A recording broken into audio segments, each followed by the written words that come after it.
जय हिंद बच्चों, हम क्लास 12th फिजिक्स के एनसीईआरटी एक्सरसाइज सॉल्यूशन को पढ़ने जा रहे हैं, जिसमें से हम इस चैप्टर के सभी स्टेप बाय स्टेप क्वेश्चनों को हम सॉल्व करेंगे।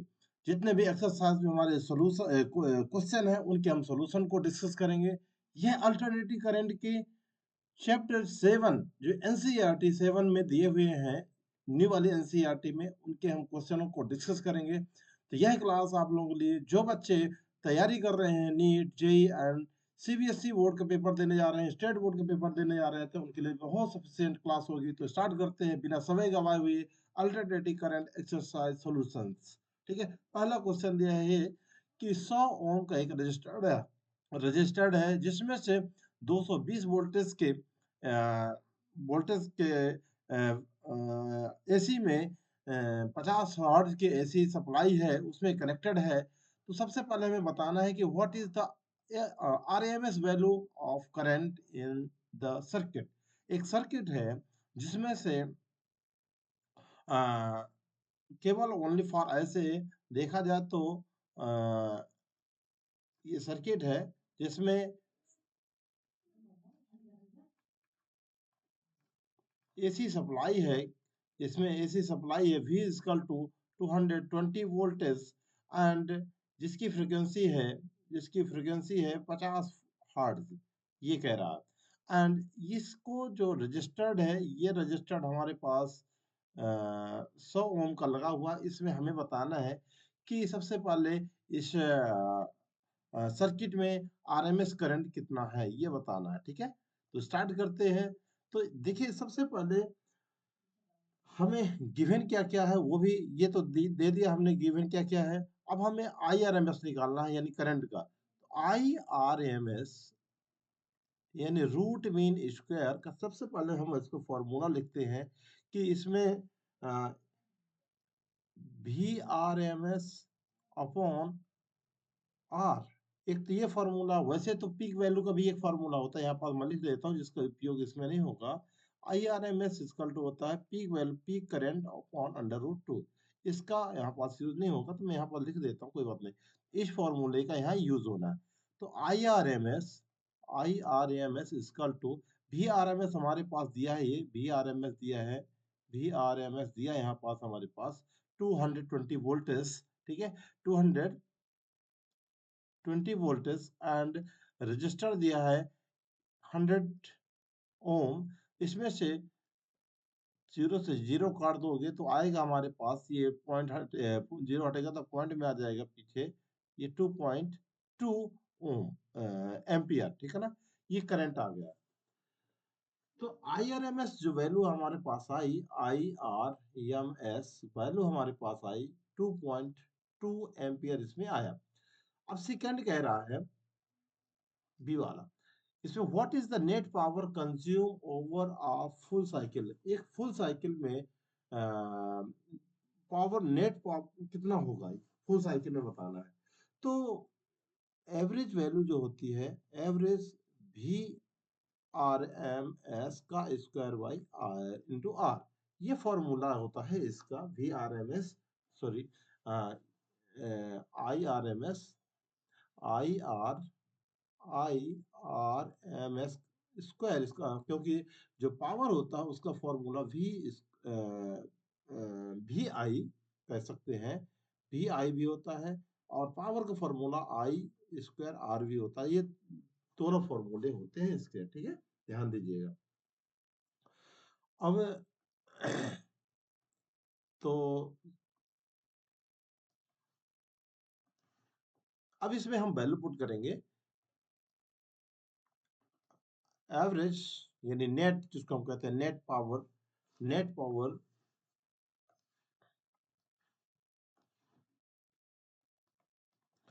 आई आर एम एस के वैल्यू हमें निकाला है अभी 2.2 का स्क्वायर इंटू, जो हमारे पास ऑलरेडी रजिस्टर्ड दिया हुआ है 100 ओम।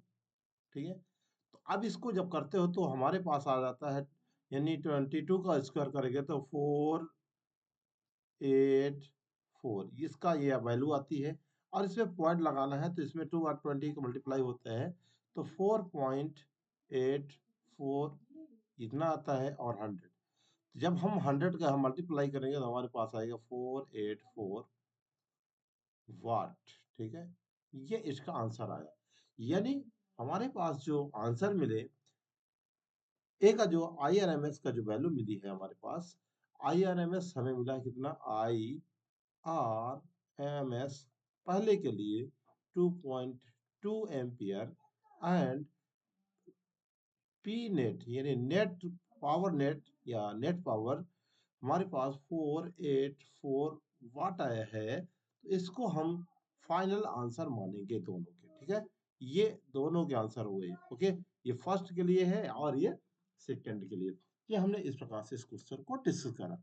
आते हैं अगले क्वेश्चन में। बहुत अच्छा क्वेश्चन है। The peak voltage of AC supply, AC supply का जो एक पीक वोल्टेज है जिसको हम कहते हैं, गिवन है ऑलरेडी, हम यहाँ पर लिख लेते हैं। सॉल्यूशन करने से पहले, सॉल्यूशन करने से पहले हम गिवन क्या क्या है ये देखेंगे। गिवन है हमारे पास क्या क्या गिवन है वो देखेंगे। तो पीक किसका दिया पीक वोल्टेज, वोल्टेज का दिया पीक, तो वी जीरो ये पीक वैल्यू है हमारे पास 300 वोल्टेज। ठीक है, and what is the RMS volt. अब हमें आरएमएस आरएमएस वोल्टेज निकालना है, आरएमएस वोल्टेज फाइंड करना है। ये किसके लिए है, फर्स्ट के लिए। ठीक है ना, ये पहले के लिए गिवन है। तो इसका जो सॉल्यूशन होगा, तो सिंपल सी बात है, मैंने बताया था कि VRMS का जो फॉर्मूला होता है एक और, ये होता है जिस प्रकार से करंट का होता है वैसे ही इसका भी होता है। देखो, इसका मैं पीक का वैल्यू बता देता हूँ, बी फॉर्मूला बता देता हूँ। सबसे पहले V0 अपॉन अंडर रूट 2 होगा। इसी प्रकार अगर हमारे पास IRMS पूछता है करंट के लिए, तो यहाँ पास I0 अपॉन अंडर रूट 2 हो जाएगा। ये दोनों के लिए होता है। ठीक है, तो यहाँ पास अगर हम यहाँ पुट कर दें V0 अपॉन अंडर रूट 2, तो ये V0 300। अब देखिए हमें फाइंड करना क्या, हमें फाइंड करना है, हमें फाइंड करना है V0 यानी पी व्हाट, अच्छा यही है। इसमें इसमें VRMS, तो इसमें पीक वैल्यू की वैल्यू रख दीजिए RMS equal to 300 upon root 2। ये आ गया हमारे पास ये वैल्यू। ठीक है, अगर एक सिंपल तरीका भी है हमारे पास, जो कि V0 अपॉन रूट 2, तो उससे मल्टीप्लाई करते तो आप 0.707 इंटू अंडर रूट 2 भी इसका वैल्यू आता है ना। तो यहाँ पास हम अंडर रूट 2 का जब रूट 2 की वैल्यू होती है 1.414, इसको जब डिवाइडेशन करेंगे तो हमारे पास इसकी जो वैल्यू आएगी,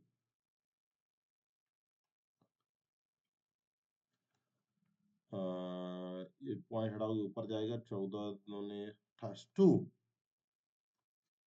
1 2.2 14 टू 30। ठीक है, सॉरी। तो इसके आसपास इसकी वैल्यू आएगी। तो VRMS हमारे पास वैल्यू आ गई है 2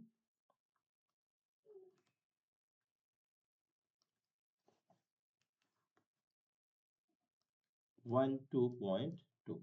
इस प्रकार से इसका हमें ए का सॉल्यूशन मिल गया। ठीक है ना, ऑप्शन ए का इसका आंसर हुआ। VRMS का जो वैल्यू आई 212.2 आया। ठीक है ना, फिर इसके बाद सेकंड का देखिएगा। सेकंड का दिया था RMS वैल्यू ऑफ करंट। देखिए RMS वैल्यू करंट निकालना है, तो इसमें दिया है AC सर्किट इज 10 एम्पियर।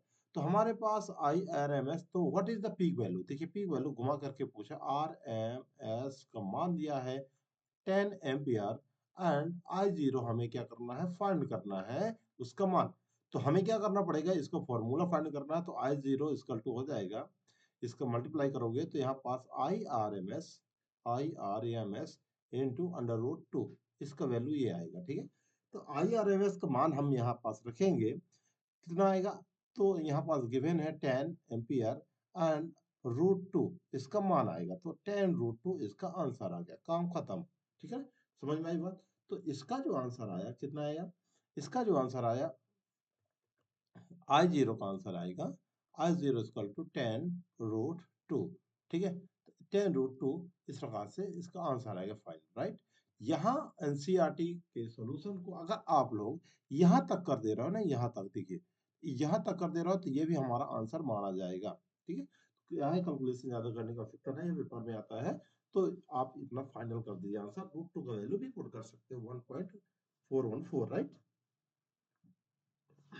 तो इस प्रकार से हमने सेकंड का सोल्यूशन, केवल दो फॉर्मूले इसमें याद होना चाहिए, VRMS और IRMS, root mean square formula इसमें दो लगेंगे। अब आते हैं थर्ड क्वेश्चन में, इसमें दिया है कि इंडिकेटर, देखिए इंडिकेटर की बात कर रहा है, तो इंडिकेटर सॉरी इंडक्टर दिया है, inductor is connected to 220 voltage and 50 hertz IC supply, determine the RMS value of the current in the circuit। तो हमें क्या करना है, हमें RMS वैल्यू, सर्किट की RMS वैल्यू फाइंड करना है, वो होगी कितनी, है ना। जबकि किसकी वैल्यू, करंट की, ठीक है ना, करंट की RMS वैल्यू निकालना। तो सबसे पहले देखिए गिवन क्या है वो देखेंगे। गिवन है हमारे पास, क्या क्या गिवन है, तो इसमें हमें इंडक्टर दिया है L इक्वल टू, इंडक्टर को हम L से रिप्रेजेंट करते हैं 44 मिली हार्ट्ज। ठीक है, इस मिली हार्ट्ज को वैल्यू आउटपुट करते हैं 44 इंटू 1 मिली में 10⁻³ ये हेनरी हो जाएगा। ये हेनरी हो गया, ये हार्ट्ज नहीं है, ध्यान दीजिएगा, हेनरी है। हार्ट्ज तो इसका फ्रीक्वेंसी होता है, ये हेनरी हो गया। तो एल इक्वल टू इतना वैल्यू आ गई।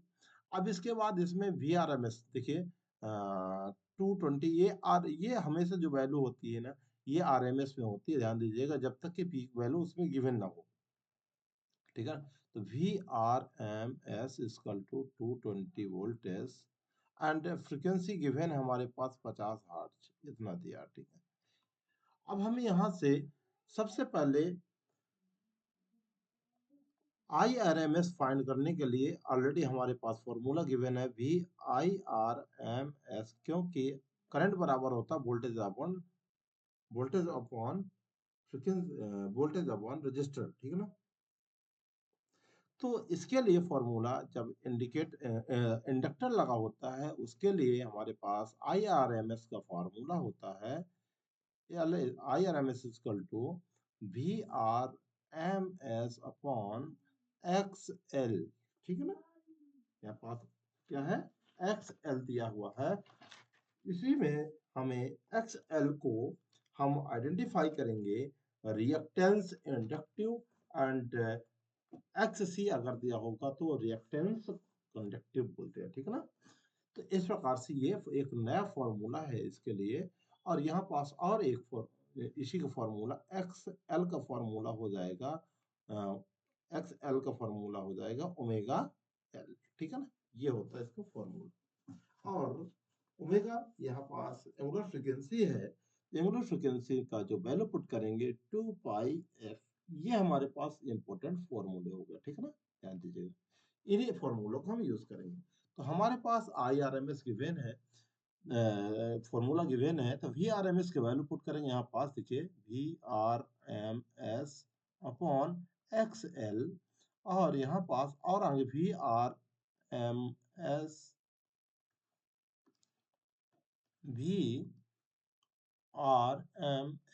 अपॉन XL का वैल्यू हुआ ओमेगा L। ठीक है, और ओमेगा का वैल्यू पुट करेंगे RMS अपॉन ओमेगा का वैल्यू 2πf। यहाँ तक हम इसको पुट करना वैल्यू। अब यहाँ पास इसमें टोटल वैल्यू पुट कर दीजिए और सॉल्व कर दीजिए। तो VRMS का वैल्यू दिया है 220 वोल्टेज अपॉन, और यहाँ पास 2i, पाई के वैल्यू होता है 3.14 इंटू एफ की वैल्यू गिवन है यहाँ पास 50 हार्ट्ज। इसको आप कैलकुलेट करिए। ठीक है ना, कैलकुलेट करेंगे, जब सॉल्व करेंगे तो हमारे पास इसका जो वैल्यू आएगी, IRMS का वैल्यू पुट करेंगे तो हमारे पास 50, और इसका मल्टीप्लाई करेंगे तो 100 हो जाएगा, 100 ऊपर चला जाएगा। तो कैलकुलेट करने के बाद हमारे पास लगभग 15.92 एम्पियर के आसपास इसका आंसर आएगा। ठीक है, ध्यान दीजिएगा, IRMS इक्वल टू 15.92 एम्पियर इसका आंसर आएगा फाइनल। ठीक है, ये आंसर आएगा। ओके, नेक्स्ट क्वेश्चन हमारे पास है छठवां। सेम टू सेम ऐसे ही करना है, लेकिन इसमें थोड़ा सा कैपेसिटर दिया है तो इंडक्टिव कैपेसिटेंस आ जाएगी। ठीक है, इसका भी सॉल्यूशन हम सॉल्व करेंगे। इसमें दिया है 60 माइक्रोफैरड कैपेसिटर। ठीक है, सी का वैल्यू दिया है हमारे पास। सी का जो वैल्यू होता है 60 माइक्रोफैरड है। इसकी वैल्यू पुट करेंगे तो 60 इंटू 10 की पावर 1 माइक्रो का वैल्यू जो होता है, 1 माइक्रोफैरड के वैल्यू जो होता है -6 फैरड हो जाएगा। 1 माइक्रो का इतना 10 पावर -6 होता है, तो सी का मान हो गया है हमारे पास 60 इंटू 10 की पावर में -6 फैरड। ठीक है, ये हो गया। एंड इसके बाद हमारे पास VRMS दिया है। VRMS वैल्यू दी है 110 यानी 110 वोल्टेज एंड 60 हर्ट्ज की फ्रीक्वेंसी है, इसमें 60 हर्ट्ज की फ्रीक्वेंसी है। डिटरमाइन द RMS वोल्टेज, हमें VRMS वैल्यू को फाइंड करना है, ये गिवन है इतना सारा। ठीक है, अब जब हमें इसको फाइंड करना है तो गिवन क्या है, फॉर्मूला यहाँ पर लिख देता हूँ मैं इसके लिए। देखिए फॉर्मूला VRMS का वैल्यू VRMS के लिए होगा, फॉर्मूला यूज होगा जो कि ऑलरेडी हमने पता किया था अभी, क्योंकि हमें what is the value, sorry current के लिए दिया, करंट यहाँ पास करंट है IRMS। करंट यहाँ पास देखिए, determine RMS value of current.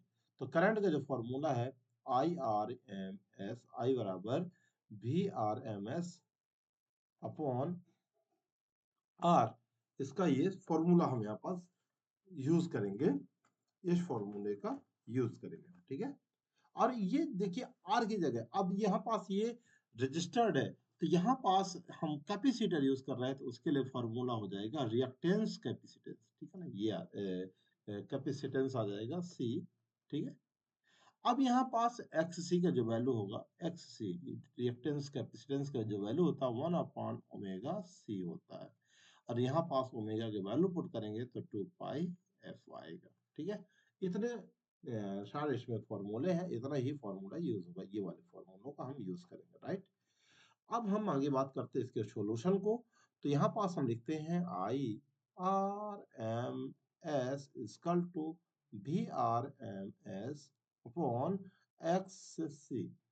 ठीक है, तो IRMS VRMS तो वैसे ही रहेगा अभी जब तक उसमें हम फाइनल, तो अभी XC के वैल्यू पुट करोगे तो 1/, आ जाएगा ओमेगा C, और ओमेगा C के वैल्यू पुट करोगे तो IRMS इसका, इसको ओमेगा C को भेज दीजिए ऊपर, तो VRMS इंटू ओमेगा C।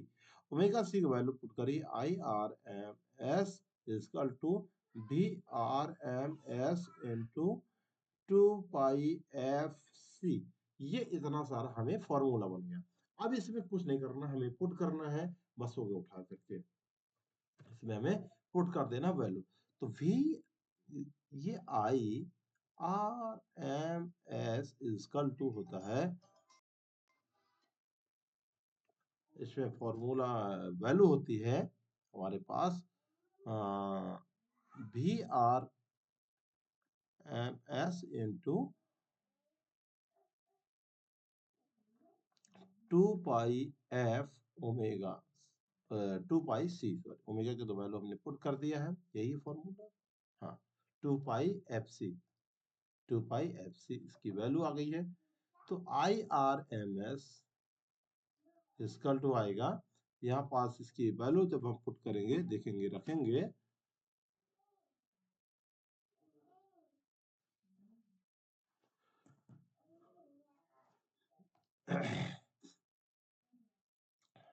चलिए रखें। अब यहाँ पास हमें IRMS का वैल्यू कितना है, VRMS का वैल्यू है 110, 60 और 60, 110 वोल्टेज इसमें वैल्यू पुट करेंगे।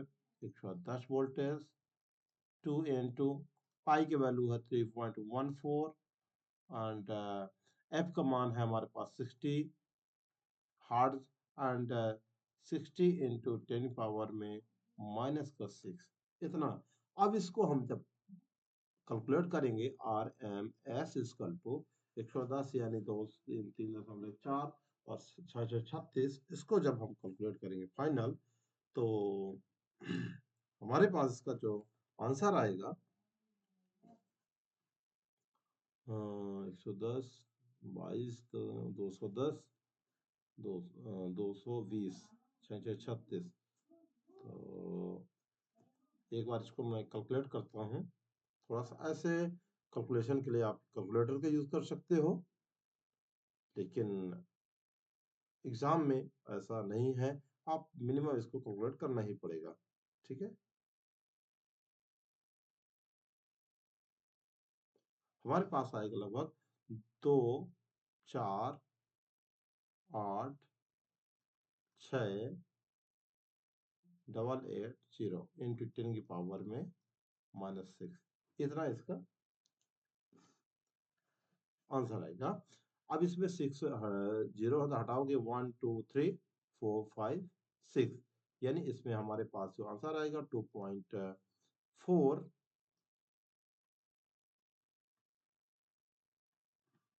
IRMS एम्पियर करंट आ जाएगा। ठीक है, इतना करंट आएगा। ओके, समझ में आई बात। अब इसके बाद हम बात करेंगे, पांचवा क्वेश्चन हमारे पास है। पांचवा क्वेश्चन क्या कह रहा है कि जो एक्सरसाइज है, जो क्वेश्चन हमारे पास तीसरा और चौथा हमने सॉल्व किया है, उसका net power absolute by each circuit over a complete cycle. देखिए, तो इसमें जब कैपेसिटर और रिएक्टेंस दो लगे होते हैं, कैपेसिटर और रिएक्टेंस लगे होते हैं, उसके लिए जो पावर सप्लाई का फॉर्मूला होता है, देखिए एवरेज पी एवरेज का जो वैल्यू होता है I R M S into VRMS और कॉस फाइव हो जाता है। ठीक है, अब इसमें आपको पता होगा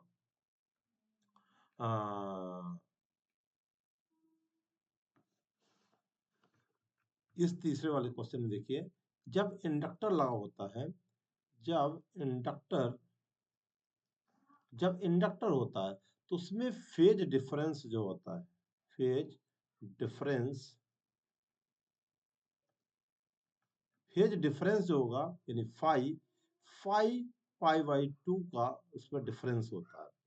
अब इसमें अगर देखा जाए तो इसके लिए, किसके लिए, इंडक्टर के लिए, इसमें नेट पावर निकाल रहे हैं हम इंडक्टर के लिए। अगर देखें किसके लिए, इंडक्टर के लिए नेट पावर, तो इंडक्टर के लिए net power IRMS into VRMS cos 90 हो जाएगा, यानी कॉस 90 डिग्री। तो कॉस 90 का वैल्यू होता है कॉस 90 यानी 0 हो जाता है, तो एवरेज पावर के नेट पावर क्या हो जाएगा, 0।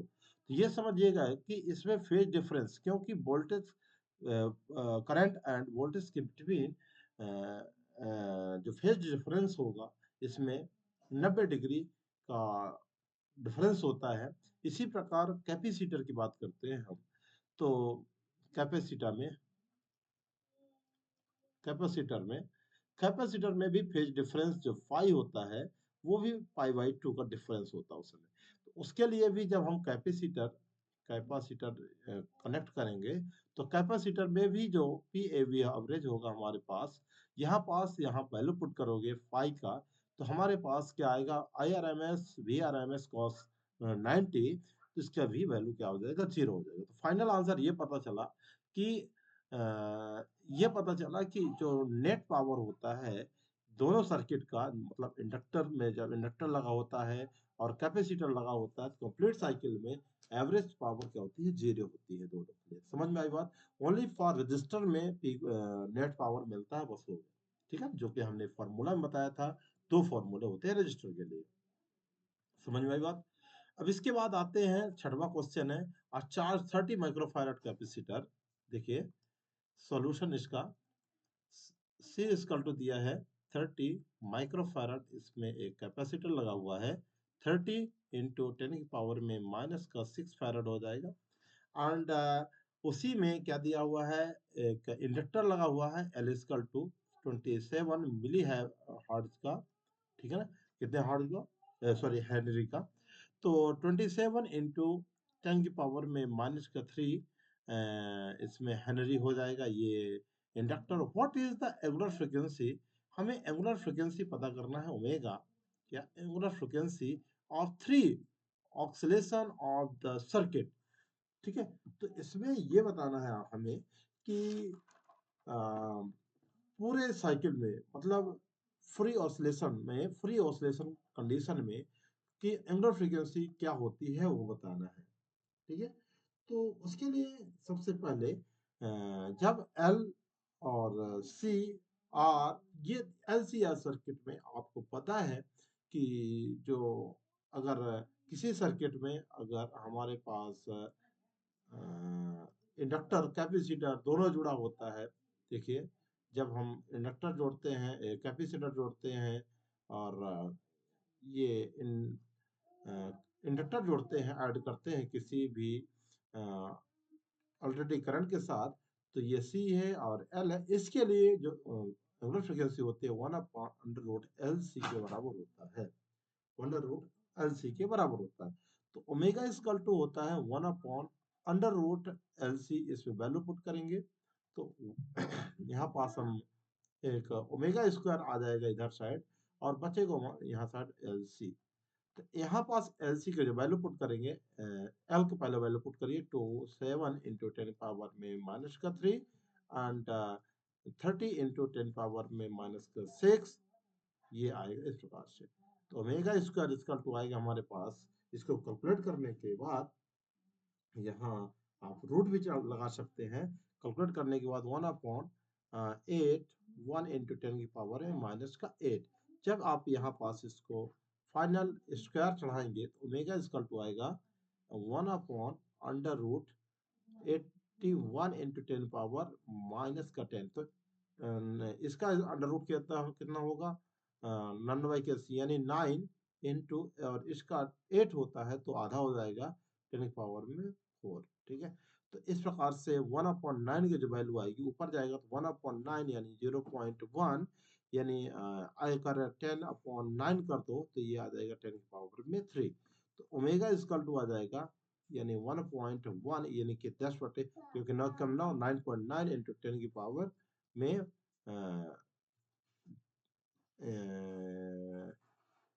एक ही ऊपर जाता है, ठीक है, ऊपर ले जाते हैं तो ये हो जाता है इस प्रकार से 10 की पावर 3। इसमें आ जाएगी पर सेकंड, इसकी वैल्यू आ जाएगी, ठीक है, आ जाएगी, इसकी वैल्यू आ जाएगी, एंगुलर फ्रीक्वेंसी आ जाएगी, ठीक है। तो ये फाइनल हमारे पास इसका आंसर होगा, ठीक है। ये हमारे पास इसका एंगुलर फ्रीक्वेंसी का आंसर हो गया, ठीक है, समझ में आई बात। नेक्स्ट क्वेश्चन हमारे पास है 7। अब एक सर्किट बनाना है आपको, क्या बनाना है, LCR बनाना है। तो ये देखिए, सबसे पहले इसका LCR बनाएंगे हम।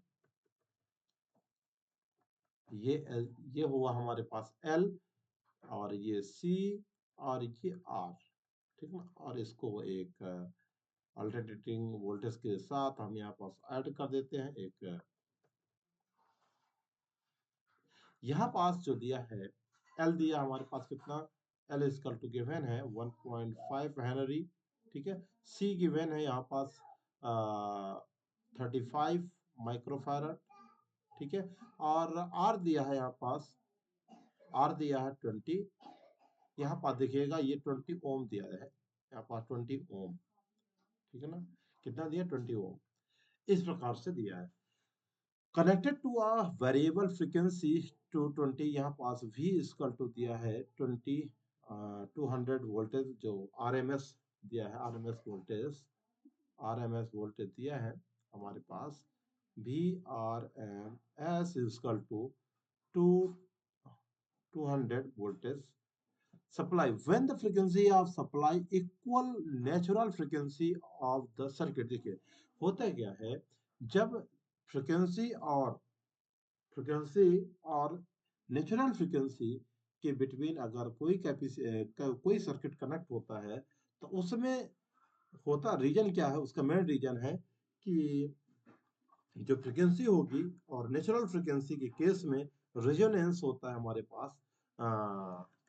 रेजोनेंस जो होगा वो Z इक्वल टू R हो जाता है रेजोनेंस, ठीक है, जिसमें से हमने इम्पीडेंस होता है Z, ठीक है ना। देखिए होता क्या है कि फ्रीक्वेंसी की कंडीशन है, फ्रीक्वेंसी और नेचुरल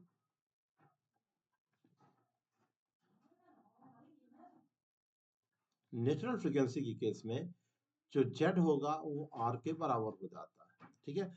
तो चूंकि Z की जो वैल्यू हमें पता है, Z की वैल्यू भी हम लिख सकते हैं उसमें, Z equal to under root R square plus X L minus X C का स्क्वायर, ये होता है उसका वैल्यू, ठीक है।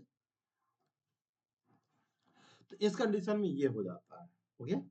तो अब यहाँ पास जब इतना आ जाएगा तो हमें क्या, what is the average power, जब दोनों इक्वल हो जाते हैं, जब दोनों इक्वल हो जाते हैं तो आपको पता होगा कि जेड, एक यहाँ पर मैं वैल्यू पुट कर देता हूँ, अंडर रूट में R square plus X L minus X C का स्क्वायर इसका वैल्यू होता है, ठीक है, इस कंडीशन में। तो यहाँ पास हमें क्या फाइंड करना है, what is the average power, यानी एवरेज पावर निकालना हमें, transfer the circuit in one complete cycle, once complete cycle में जो वैल्यू होती है आपको पता है,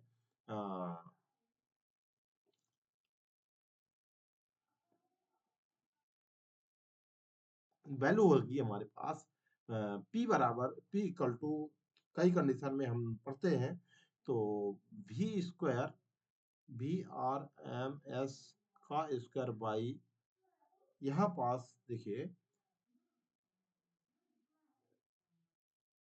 वैसे तो IRMS होता है, IRMS का स्क्वायर बट R, यहाँ पास हमें IRMS का जो वैल्यू पुट करेंगे वो ऐड करेंगे VRMS अपॉन R, ये वाला वैल्यू यहाँ पास पुट कर देंगे तो यहाँ पास हो जाएगा VRMS का स्क्वायर अपॉन R का स्क्वायर इंटू R।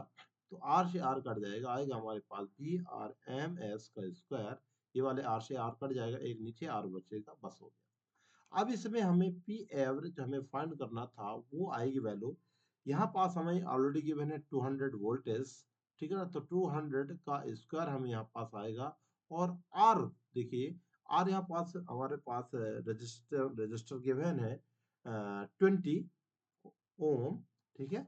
तो 20 देखिए 200 इंटू 200 अपॉन 20, एक 20 से 20 काट दोगे तो यहाँ 10 बचेगा, यानी आएगा हमारे पास 2000 वाट।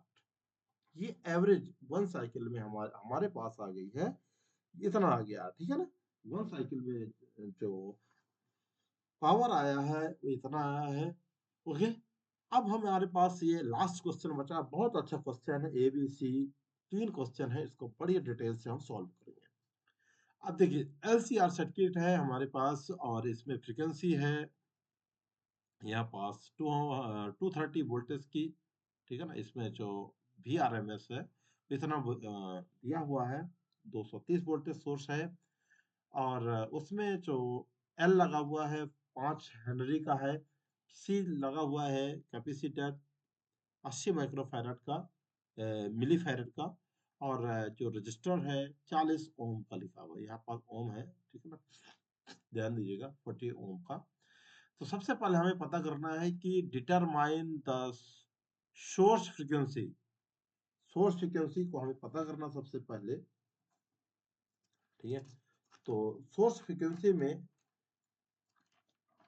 यानी ओमेगा कितना होगा ये पता करना है, सोर्स फ्रीक्वेंसी यही होता है, ठीक है, इसको पता करना है। तो आपको पता है ओमेगा इक्वल टू कितना होता है, 1 अपॉन अंडर रूट LC होता है, इसके लिए 5 वैल्यू यूज करेंगे। तो सबसे पहले ए को हम सॉल्व करेंगे, ठीक है। तो जब हम ए को सॉल्व करेंगे यानी ओमेगा इक्वल टू आएगा 1 अपॉन अंडर रूट में LC, ठीक है, 1 अपॉन आएगा हमारे पास। अब चूंकि ये कंडीशन इसके लिए थी, तो हमने यहाँ पास ये इस सोर्स फ्रीक्वेंसी से हम आगे इसको सॉल्व भी कर सकते हैं, ठीक है ना। तो इसी फॉर्मूले का यूज कर लीजिए। आगे हम एल और सी का मान भी रख सकते हैं, टोटल कितना आएगा। तो देखिए यहाँ पास मैं रख के दिखा देता हूँ। एल का मान कितना है 5, ठीक है ना, 5 हेनरी। और सी का जो वैल्यू है, सी का वैल्यू है 80 मिली एम्पियर, मिली मिली फैरेड, ठीक है। तो 10 पावर में -3 हेनरी। इसको पहले आपको यूनिट कन्वर्शन करना ही करना पड़ेगा, क्योंकि 1 मिलीमीटर में 1 मिली हेनरी में होता है 10 की पावर में -3 हेनरी। और 1 माइक्रो हेनरी होता है, तो 10 की पावर में -6 हेनरी आ जाएगा। इसी प्रकार से कैपेसिटर में भी होता है, ठीक है ना। तो यहाँ पास ये फैरड में दिया हुआ है, फैरड में इसको लिख लेंगे, ये फैरड में है, ठीक है। यहाँ पास ये फैरड लिख लीजिए, क्योंकि कैपेसिटर का हमने वैल्यू पुट करा है। तो ये आ जाएगा 8×5 = 40, यानी 1/400, ठीक है ना, 400। ये आ जाएगा इंटू 10 की पावर में -3। तो ये 40, ये 4 करोगे तो आधा हो जाएगा, यानी अंडर रूट में इसको करोगे तो 1/40, क्योंकि इसमें काटोगे तो ये आ जाएगा, देखिए तो ये 2 आएगा। यहाँ पास इसको करोगे तो इंटू 10 10 की पावर 2, यानी फाइनल हमारे पास काटोगे तो हमारे पास 40 ही आएगा आंसर, ठीक है ना। क्योंकि 10 की पावर -3 में 10 की पावर 2 करोगे तो ये आएगा 10 की पावर -1 ही आएगा। बट हमें हमारे पास क्या रखना 40, और 10 इंटू 10 की पावर में -2 ही रखना है, तो आएगा फाइनल हमारे पास आंसर। जब 12√40 का लोगे तो √40 का आंसर होता है लगभग 6 लगभग होता है, 7 7 49 हो जाता है। तो लगभग इसके बाद आप सॉल्व कर लीजिएगा, क्योंकि 40 का √4 नहीं होता है। √40 का 40 अगर निकालना है आपको आंसर, तो बीच में देखिएगा 6 का स्क्वायर करके 36 होता है, और 7 का स्क्वायर करके तो 49 होता है। लगभग इसके बिटवीन होता है 6.5 के आसपास इसका आंसर आएगा, ठीक है। तो डिवाइड कर लीजिए वैसे, तो इतने omega equal to 1/√LC find करना है। सेकंड में हमें क्या देखना है, बी में obtain the impedance of the circuit and amplitude of current at the resonating frequency। देखिए रिजोनेटिंग फ्रीक्वेंसी में हमें पता करना है कि क्या होता है। तो सबसे पहले आपको एक चीज पता होना चाहिए कि अगर जब एम्पलीट्यूड एंड इम्पीडेंस कंडीशन में, जब इम्पीडेंस कंडीशन लगा होता है, तो यहाँ पास क्या हो जाता है, इस कंडीशन में हमारे पास जो इम्पीडेंस होता है, इम्पीडेंस होता है आर एल, यानी एक्स जेड। उसके लिए जब हम फ्रीक्वेंसी निकालने जाते हैं तो हमारे पास ये कितना दिया हुआ है इम्पीडेंस, और ये इम्पीडेंस होता है आर के बराबर। किसके बराबर होता है, आर के बराबर। तो यहाँ पास आर के वैल्यू पुट करना पड़ेगा आपको। आर की वैल्यू दिया 40 ओम, ठीक है। ये इम्पीडेंस है, ओके।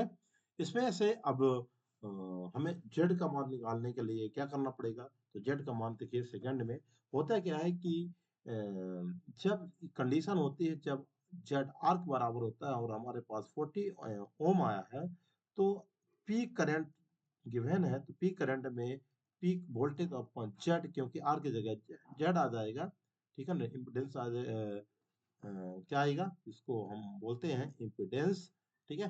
तो ये आएगा हमारे पास पीक वैल्यू में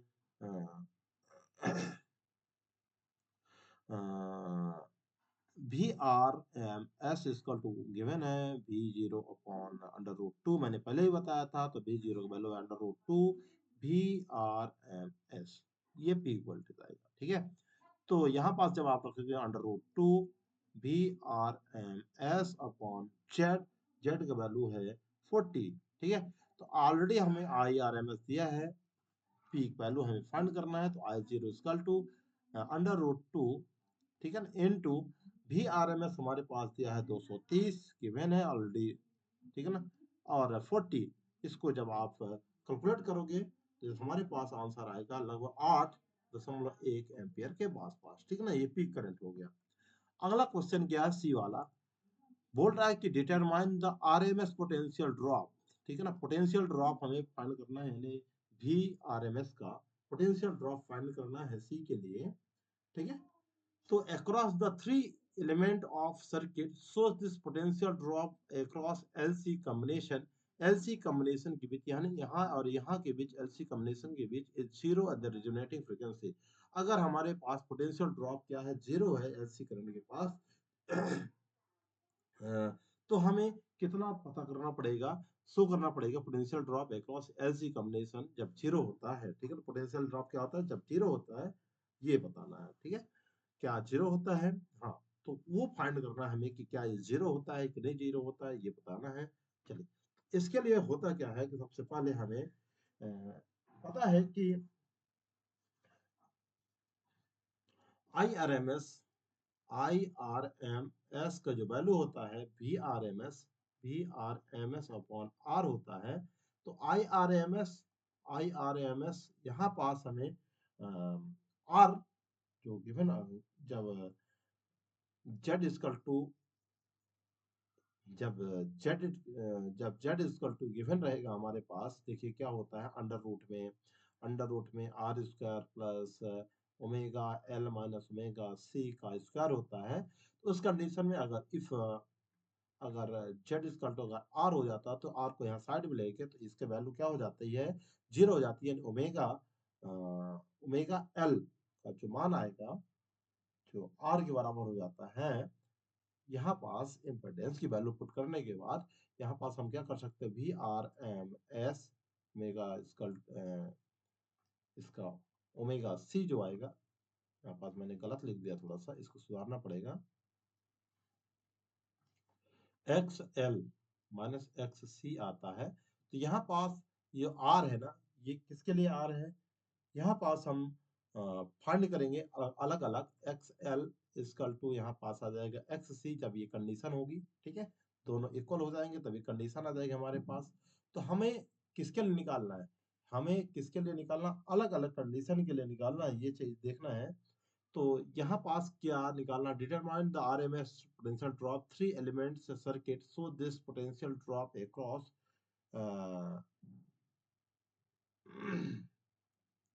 तो देखिए सबसे पहले हमें आरएमएस पोटेंशियल निकाल दे। आरएमएस पोटेंशियल जब निकालोगे तो पता चल जाएगा कि सी के बीच एल के बीच कितना होगा, वो अलग अलग हम निकाल सकते हैं, ठीक है। तो वी आर एम एस का वैल्यू पुट करोगे तो यहाँ पास हमारे पास आएगा आर, और वी आर एम एस इसका तो आ जाएगा हमारे पास I R M S into R. ये हमारे पास आ जाएगा, आर एम एस वैल्यू आएगी। और आर एम एस वैल्यू चूंकि हमें पता ही है कि एक्स एल, ये जब रेजोनेंस कंडीशन में होता है, रेजोनेंस कंडीशन में होता है तब ये कंडीशन होती है, ठीक है।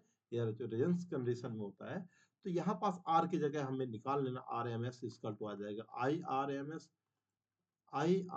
एस, और आर की जगह आ जाएगा एक्स सी आ जाएगा, और V R M S is equal to I R M S की जगह आ जाएगा एक्स एल आ जाएगा। इस प्रकार से हमारे पास ये दोनों के लिए आ गए, ठीक है। अब ये आगे हम बात करेंगे जब हम आगे बात करेंगे जब combination cross potential drop LC, क्या लिखोगे, LC combination combination across potential drop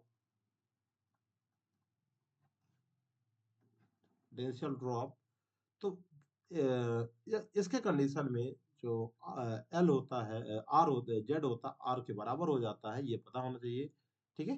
तो वी आर एम एस इसका हो जाएगा I R M S into Z, ठीक है। अब जेड का जो वैल्यू होगा, अब हमें पता है कि कंडीशन, उसके कंडीशन में, क्योंकि जब जेड आर के बराबर हो जाता है, जब जेड आर के बराबर हो जाता है तो यहाँ पास हमें मिलता है पोटेंशियल ड्रॉप की कंडीशन में, क्योंकि यहाँ पास आर तो कनेक्ट नहीं है, कि आर कनेक्ट नहीं है, तो जेड की जो ओनली फॉर वैल्यू होगी ओमेगा, क्योंकि जेड इजकल टू होता है एक्स एल माइनस एक्स सी, तो इसका ओमेगा एल ओमेगा सी, और यहाँ से हमें फ्रीक्वेंसी मिलती है, रेजोनेंस फ्रीक्वेंसी मिलती है, ठीक है ना? यहीं से हमें क्या मिल जाता है? रेजोनेंस फ्रीक्वेंसी मिल जाती है, ठीक है? तो यहाँ जब हम देखेंगे पोटेंशियल ड्रॉप, तो ओमेगा ये क्या हो जाएगा? 0 हो जाता है। क्या हो जाएगा? दोनों इक्वल हो जाए। जब ये Z इक्वल टू रेजोनेंस, हमारे पास रेजोनेंस पावर कितनी हो जाएगी? 0 हो जाएगी। रेजोनेंस पावर 0 हो जाएगी, तो VRMS ड्रॉप भी हमारे पास क्या हो जाएगा? 0 हो जाएगा, ठीक है? ये चीजें हैं, समझ में आई बात? जब ये दोनों इक्वल है, इसको हम 0 करेंगे तो omega L equal to 1 upon omega C, और यहीं से हमें 1 अपॉन एल सी की वैल्यू मिलेगी, ठीक है? और ये ओमेगा स्क्वायर, तो ओमेगा स्क्वायर टू हो जाता है 1 अपॉन अंडर रूट एल से। ये रेजोनेंस कंडीशन में अक्रॉस पोटेंशियल ड्रॉप, ठीक है ना? तो पोटेंशियल ड्रॉप जो हमारे पास हो जाएगा, भी 0 की वैल्यू भी क्या हो जाएगी? 0 हो जाएगी, ठीक है? ये पोटेंशियल ड्रॉप की वैल्यू आ गई। समझ में आया? ऐसी कंडीशन में क्या होता है? पोटेंशियल ड्रॉप 0 होता है। ओके, तो इस प्रकार से हमने क्वेश्चन को सॉल्व करा। तो मिलते हैं हम अगले लेक्चर में, नए लेक्चर को लेकर आएंगे। सो थैंक यू, जय हिंद माय डियर बच्चों।